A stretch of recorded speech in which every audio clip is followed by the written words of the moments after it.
what is it about Democrats that that in these situations, because I mean, I remember this from, in the aughts.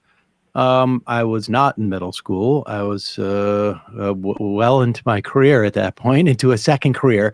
But at that time, there was like, okay, we're 3 years out. The country's still in shock, and Democrats are incapable of the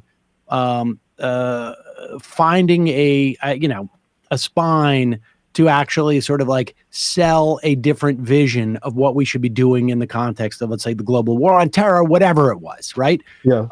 But here it seems like this is a pathology as opposed to, and I think there are members of the Democratic Party who are ideologically, it's a wider tent, but I also think there's a lot of them who are like, whatever is going to get me reelected, I'll do. And they don't seem to understand, how you create sort of support in some fashion. Like what that tendency, they could have spent their time and saying like, we're going to do the,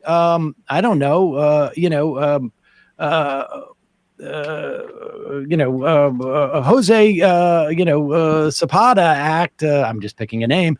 And this is a guy who came here, was brought here at 9 years old by his parents, and has created a business, a small grocery store, and pays, 20 people. And we want more of that. And, or whatever it is, this is someone who went to, came here as a child, or came here and went into the military and, won a Purple Heart or something to that effect. Like, why don't Democrats feel in these situations that they can, that it's worth it to offer a competing story? Yeah, I mean, that's the $1 million question. I do think that there is a difference between why many Democrats are in politics and why many Republicans are, that goes some way towards explaining this. I think that there are a lot of Republicans in politics because they being conservative means something to them, and they want to enact a kind of conservative vision for America. We believe in these hierarchies that we think are definitional for this country, that stabilize this country. We believe in a market where, by the dint of your own whatever, you can get rich and blah blah blah. And I think that's a way that a lot of conservatives, either genuinely interpret the world or realize it is to their benefit to pretend as though that's the way that they generally interpret the world. I think a lot of Democrats, by contrast, are in politics because it's a neat gig.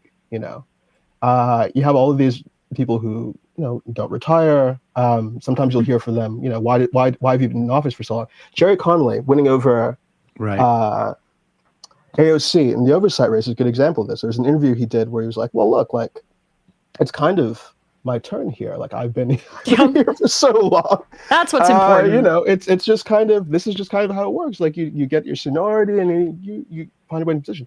That is the way I think so many Democrats, in the absence of like any kind of ideological core, approach politics. I don't think they even see necessarily the absence of vision as a problem. Look, most members of Congress on both sides are in pretty safe seats at this point. Democrats might lose their majority and not be able to pass policy. But, as far as your actual career is concerned, as the average Democratic politician, if you don't have a kind of overarching vision of what you want to accomplish with your power and you're just there to be there, then, you just, the problems that we think about on the left and problems that keep us up at night aren't things that you're all that concerned with. I think there is a kind of careerist aspect to Democratic politics that seems a little bit stronger. I mean, not to say that Republicans don't have careers too, but like for us, it doesn't seem like most Democrats are there with a kind of active zeal. I mean, they're not zealots. For why they're there. Exactly. Yeah. I mean, I think, but this seems to me to also, and I guess it's been a 5-year trip for me to blame the voters, but this also feels like a problem or a dynamic, I should say, that is replicated amongst the voting population. I mean, you could describe conservatives as being sort of like, with a Masada complex, that there is always a demon at the door that is threatening them. All politics are incredibly urgent to them. And it seems like, broadly speaking, I don't think this is an issue, almost definitionally, of people who identify as leftists or even progressives at that point. But broadly speaking, people who sort of like liberal, left of center politics do not feel that urgency.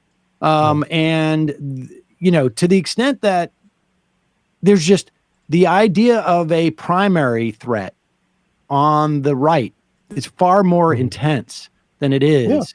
I mean, I should say in the Republicans than it is in the Democratic Party. And that's a function of not of the party. That's a function of the voters. Because at the end of the day, I mean, obviously Republicans, there's a lot more money to fan the flames of that voter discontent on the right, because you have people to the right, whether it's, you have just billionaire after billionaire these days who are going to fund it, whether it was the Koch brothers or Mellons or, whoever it was at any given point. Mercer's now, or, whoever the latest du jour is. But they will fund these movements where we don't have the same dynamic center left on the Democratic Party from a voting perspective. Yeah. I think that's right. Although I think that we shouldn't give short shrift to the amount of money that also exists in Democratic politics. It doesn't seem to do anything. Well, that money is not. That's not money that challenges the Democratic Party. It reinforces the Democratic Party. Whereas you had the Koch brothers set up an entire different, like, sort of voter file project to influence the Republicans and how they would end up doing their politics. Whereas our money is there to prop up the existing. The existing stable of people, and to tell ourselves that we're doing a great job. If we invested in actual ideological formation, conservatives actually had to build out a constituency for conservatism, with that money. And if we were to do the same on climate, on healthcare, on unions, go into communities that don't necessarily agree with us, but invest in, messengers and institutions that would gradually over time pull people to our side, I think we'd actually start seeing some change in our politics. But again, conservatives take it for granted that this is stuff that you have to do, and Democrats don't really seem to think this is part of their job at all, which means everything kind of falls to the left. I don't have a whole lot of hope that they're going to see the light and start engaging politics in visionary ways. It's just kind of our responsibility. When you survey that landscape, are unions really the best shot at sort of reinvigorating or developing that? Because that seems to me to be the biggest difference when we look back to where we were the last time we had that type of popular movement on the ground. It was basically labor. Yeah, I think that's right. These were institutions that, beyond providing material benefits to workers, are very important. We've seen inequality rise partially on the basis of the decline of unions. But beyond that, they socialized people into politics. You would come in, you'd see yourself in political community with your fellow workers, understand that you had a kind of shared interest, even if the other people were very different from you in this or that way.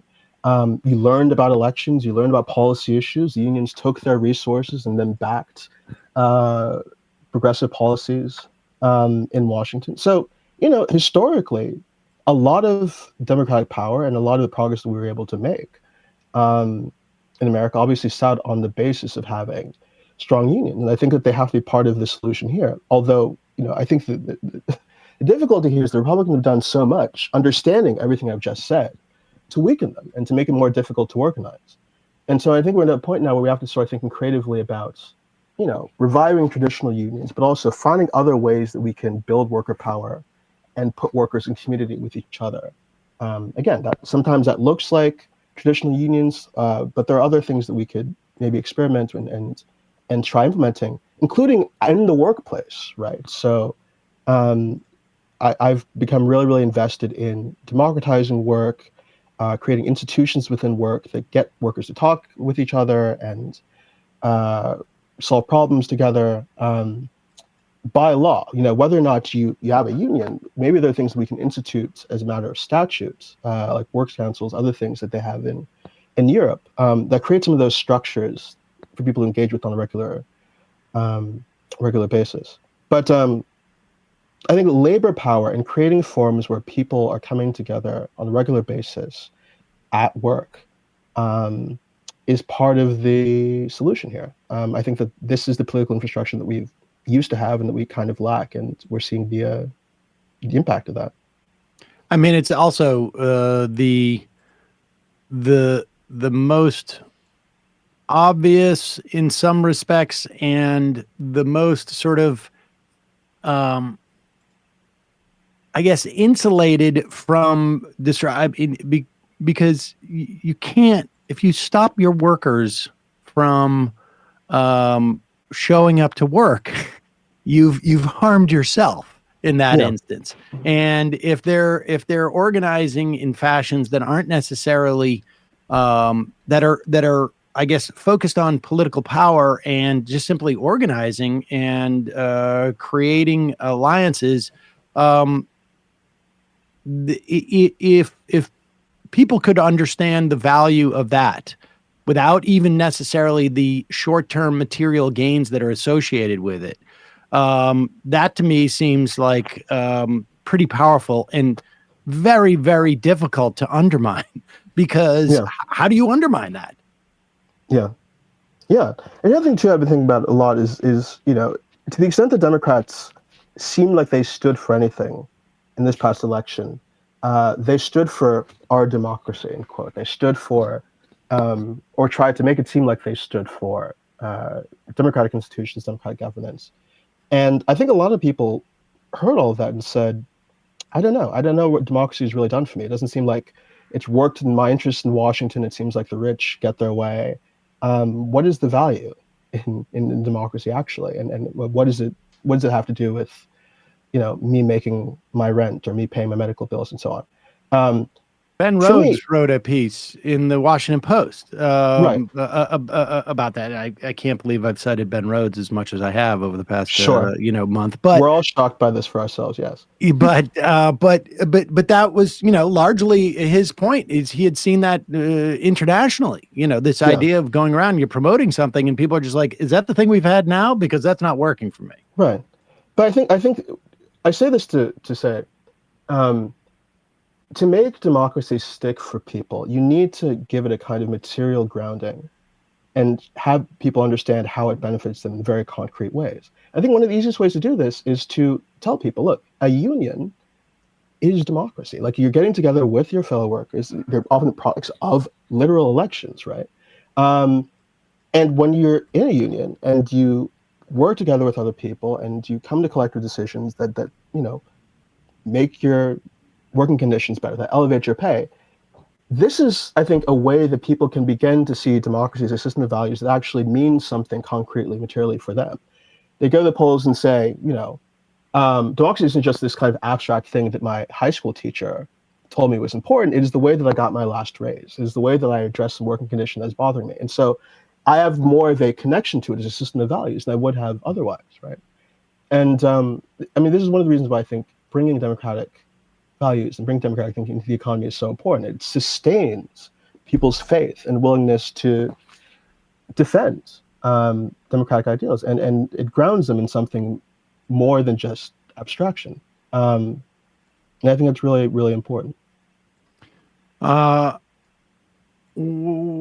are the odds on any of our Democratic elected officials picking up on that short term? Short term, I think 0. But I think, again, like I was saying, I don't think that we can kind of just sit around and wait for Democrats to come to reason. Like we've done enough waiting. If the bombshell in our politics that is Donald Trump hasn't shaken people out of their complacency and shaken people out of their old habits, I don't know what will. Right. So I think it's ultimately up to people on the left to build out left politics, build a constituency on the left by taking these ideas directly to the American people. Some of that is creating alternative media venues like this show. But I think it's also, more broadly than that, thinking about ways in which, there are aspects of the left that aren't connecting or haven't connected with certain people. If you have somebody in your life that voted for Donald Trump, think for yourself really deeply about what is the argument that would pull that person to a more left position on healthcare or immigration or unions. What are the things that they care most about, and how can you sort of message for the left in ways that resonate with them? I tell people this all the time if they're young.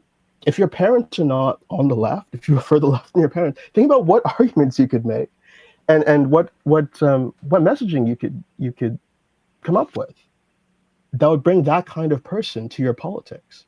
I think that we've done a lot of, talking to ourselves in the last decade or so, and I think that's generated a lot of positive energy. I think that we've accomplished a lot as a movement, but we do need to grow it. And I don't think growing it is a matter of capitulating to the right on social issues. It's not a matter of capitulating to the right on immigration. I think it's about thinking creatively about the ways in which we can make our ideas resonate in new ways with new people. And for me, the thing I've come to focus on is this democracy idea. If you really, really care about it, that doesn't just mean resisting January 6th. It doesn't just mean resisting Trump as an authoritarian, and although those things are very, very important. It means taking seriously the fact that in the spaces where we spend about a third of our lives and we derive our livelihoods at work, we have no democratic agency, none. And if we care about democracy because it is a means by which we give ourselves some control over the conditions that shape our lives, that should be appalling to us. And in fact, our lack of power in the economy and at work is something that feeds into the power of the right and that corrupts our politics, So, I think that there's a way in which you can get liberals who have been very, very invested in this democratic conversation to think about it in ways that are more materially grounded. And that would also help us sell democracy, or sort of bring people to care about democracy who, weren't bought into the argument in November. And I think that's going to be important moving forward. So I don't think Democrats are going to do this in the near term, but I think that we as a movement and we as the left should. It does feel like we are, and I say this, relative to, let's say, the 80s and the 90s, and maybe the aughts as well, uniquely, we're in a unique temporal context where demonizing corporations and billionaires and just tying in that last element of we need more democracy in the workplace. Just that concept in and of itself seems like we're half a click away from that, and the sort of the table's been set, and now we just need to bring people to the table on some level. Yeah, that's the hope. It's worth a shot. We don't have very much left to lose at this point, but I think, this is the risk, and this is the daring thing to try. I think it substantively matters. I think it helps us address inequality. But again, the political hole that we're in, I think, can be plugged in and moved out of with this kind of thinking. So, Osita Nwanevu, thanks so much for your time today. We will put a link to The Right of the People, Democracy and the Case for a New American Founding at majority.fm and in the podcast and YouTube description. Looking forward to reading that, and hopefully we'll talk to you many times before August. But thanks so much for your time today. Always great to be on. Thank you. Hey, folks, don't forget to hit the subscribe button and check out our daily show. We do it every day at 12 p.m. Eastern for about 2.5 hours. We even take phone calls. You should check that out.